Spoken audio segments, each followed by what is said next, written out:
Olá, sejam bem-vindos a mais umas conversas digitais promovidas pela APDC. Eu sou o Nuno, este é o Manel, nós somos da NTT Data e vamos falar sobre inteligência artificial. Vamos falar sobre as oportunidades que esta tecnologia aporta às organizações, vamos falar sobre os desafios que ela coloca e vamos falar também sobre como é que a inteligência artificial pode ser melhor adotada pelas diferentes entidades. Portanto, sem mais demoras, Manuel, para quem não conhece em que é que consiste a inteligência artificial, o que é que nos podes dizer? Em primeiro lugar, obrigado, Nuno, pelo convite e obrigado à APDC pela oportunidade. Bem, Generative AI e inteligência artificial, e começo por dizer Generative AI e inteligência artificial precisamente porque um não subsiste sem a outra, e são dois, mas apesar disso são dois conceitos relativamente distintos. O que quer isto dizer? A inteligência artificial refere-se à capacidade de uma máquina de realizar tarefas que resultam num determinado outcome, e enquanto o Generative AI é um conceito em que a partir de um conjunto de dados ou de conteúdos, gerar novos dados e novos conteúdos. E, portanto, mapeia mais com aquilo que é a capacidade de habilidades como aprendizagem, raciocínio, percepção, compreensão de linguagem, enquanto a Generative AI utiliza, por exemplo, temas como relativamente à capacidade de sumarização, escrever música, compor textos, escrever e-mails, etc. Tá bem? E, portanto, apesar de serem tudo é inteligência artificial, há um subconjunto mais ligado, sem entrar em termos muito técnicos, àquilo que é a capacidade de geração de novos conteúdos a partir de dados atuais. Okay. Muito bem. Então, e agora que já esclarecemos quem nos ouve sobre o que é a inteligência artificial, o que é que nos podes dizer sobre como é que esta tecnologia pode beneficiar as organizações? Sim, essencialmente acho que, em primeiro lugar, há que clarificar pela organização qual é a estratégia de implementação de Generative AI, ok? E de uma forma mais lata, até a capacidade da estratégia de implementação de inteligência artificial como um todo, está bem? E a partir desse momento o que é importante é claramente conseguir ter uma identificação de um conjunto de casos de uso em que sejam mensuráveis, aplicáveis e que efetivamente tragam benefício, seja para os clientes dessas empresas, seja internamente, seja para os restantes stakeholders da própria organização. Acho que de alguma forma podemos sumarizar, apesar de ser claramente não exaustivo aquilo que eu vou dizer, acho que podemos, em grandes blocos, tentar sumarizar estes benefícios para as organizações da seguinte forma.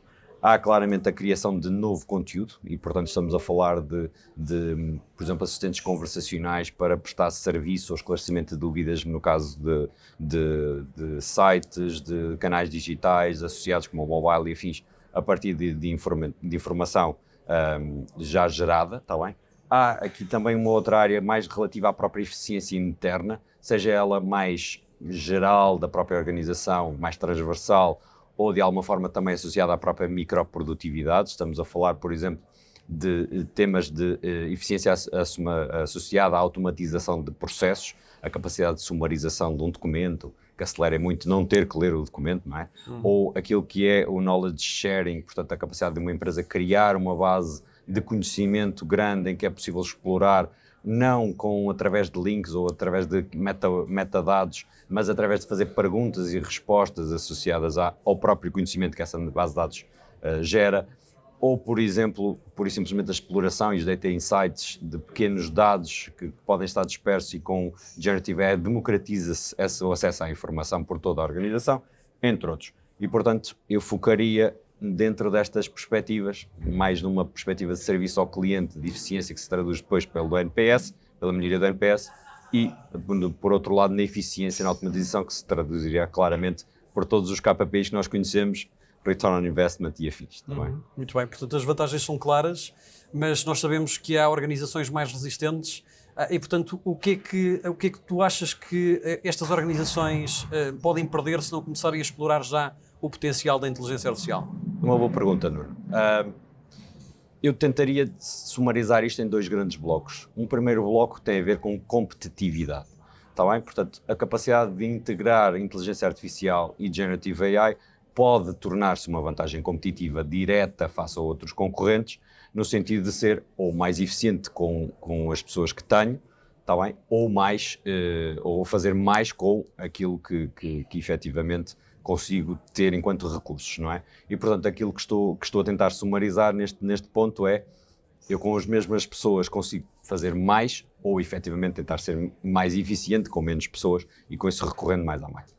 E, portanto, a agilidade de processos, numa perspectiva interna, a eficiência dos mesmos, mais recursos à máquina, não queremos de todo substituir humanos, porque eles continuam a ser altamente valiosos para uma organização, e efetivamente queremos focá-los em atividades em que eles são mais, traduzem mais valor acrescentado, mais, de alguma forma, que no final do dia, análise e decisão são essas as atividades onde os humanos deviam focar, e menos em tarefas repetitivas, está bem?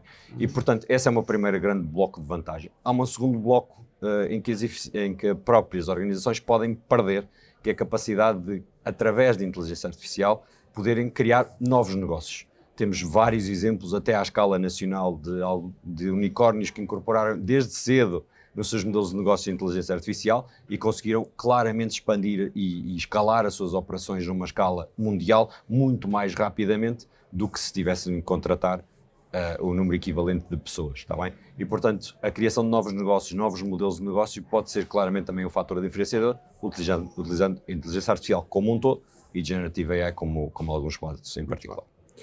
Nós estamos num momento de viragem e, portanto, também se coloca a questão como é que as entidades podem acelerar a adoção da inteligência artificial. Acho que há uma primeira ideia que é importante passar, é que não há um caminho único para se fazer esta jornada, está bem? E quando digo isto com a maior ponderação possível. Esse caminho tem que ser um caminho trilhado em função do contexto organizacional que cada organização tem, da sua ambivalência na adoção destas tecnologias e, obviamente, também na sua própria predisposição, não é? Portanto, se quiséssemos de alguma forma ter um caminho relativamente genérico e sem recorrer ao ChatGPT ou a outros, aquilo que eu diria é, primeiro, entender e ter uma base fundacional muito clara de para que é que servirá a inteligência artificial, qual é o propósito e, num caso menos lato, para que é que servirá a Generative AI em particular. E, portanto, é a partir daí estendermos esse conceito à organização toda, na perspectiva de ideação e de tentar encontrar aquilo que poderão ser use cases interessantes de explorar nas perspectivas que disse anteriormente, portanto, de serviço ao cliente ou de eficiência interna. E a partir daí, pôr mãos à obra, não é? Portanto, montar um programa, se calhar, mais transversal, associado a uma perspectiva mais de Gen AI plus alguma coisa, portanto, plus low code, plus machine learning, modelos específicos, plus computer vision. Portanto, o Gen AI em si mesmo não vai resolver este mundo e o outro, não é? Portanto, terá sempre ser uma abordagem bastante acompanhada de outras peças tecnológicas. E, portanto, o endgame final nisto é traduzir isto ou em mais receitas ou em menos custos e, portanto, há de acabar por monetizar essa própria adoção da tecnologia. E, portanto, experimentar, falhar depressa, ter sucesso ainda mais rápido e escalar rapidamente a organização, tendo sempre um negócio perto daquilo que é a tecnologia para conseguir alcançar ou estas eficiências ou novos negócios de forma a que isso se traduza no final do dia em euros. E, portanto, é uma abordagem que tem que ter sempre um owner. Esse owner passará sempre por ser ou um CTO, ou um CFO, ou um CIO, está bem? E, portanto, é um programa que transversala para uma própria organização e, no final do dia, é essa a visão ou esse o caminho que eventualmente poderá ser adotado pelas organizações. Muito bem. Nós, na NTT Data, estamos a desenvolver vários projetos de inteligência artificial, tu estás diretamente envolvido em alguns deles e, portanto, certamente também já te confrontaste com desafios que as entidades encontram neste processo. O que é que são para ti os desafios mais comuns nestes projetos? Eu acho, não tentando ser o máximo de detalhista, acho que há ali duas preocupações fundamentais. A primeira tem a ver, essencialmente, com o receio dos colaboradores da organização, em que lá vem mais uma tecnologia para me tirar o posto de trabalho ou para esgotar um determinado tipo de atividade que eu fazia e que, efetivamente, vou deixar de fazer. E acho que isso não pode ser um receio, ok? Tem que ser precisamente encarado do ponto de vista positivo, que é, ok, agora vou ter a possibilidade de me desafiar a mim mesmo para me focar naquilo que são atividades de mais valor acrescentado, nomeadamente análise e decisão, que efetivamente é isso onde nos devemos focar, está bem? E vai claramente, numa forma de um espectro mais geral, não só virado para as organizações, transformar muitos setores da atividade da própria economia.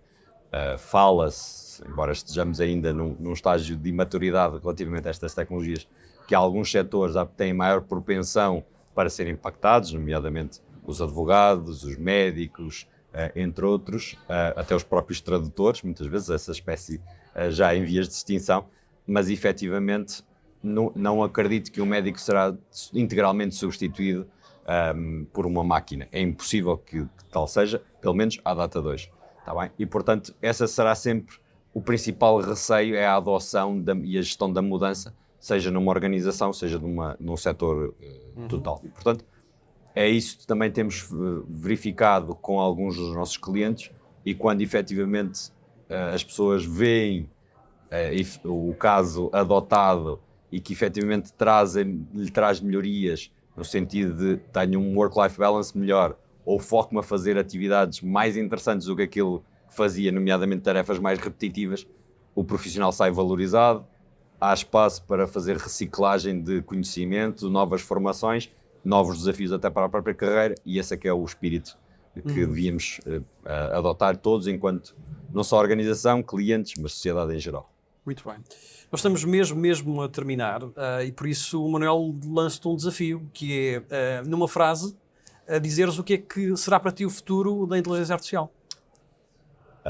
Vou tentar ser o mais sumário possível, mas para mim eu acho que a inteligência artificial vai redefinir a forma como interagimos com a tecnologia em particular. Vai ser um avanço, portanto, pegando até numa frase de um outro evento em que esteve uma colega, vamos tornar-nos super-humanos, está bem? E, portanto, seremos super-humanos nas organizações, e eu entendo que esse será claramente o futuro. Muito bem. Manuel, muito obrigado. Obrigado, Nuno. Esperamos que quem nos ouve tenha achado esta conversa interessante, que ela, de alguma forma, tenha despertado o interesse pela inteligência artificial, e se quiserem saber mais, podem sempre contactar-nos. Obrigado e até breve.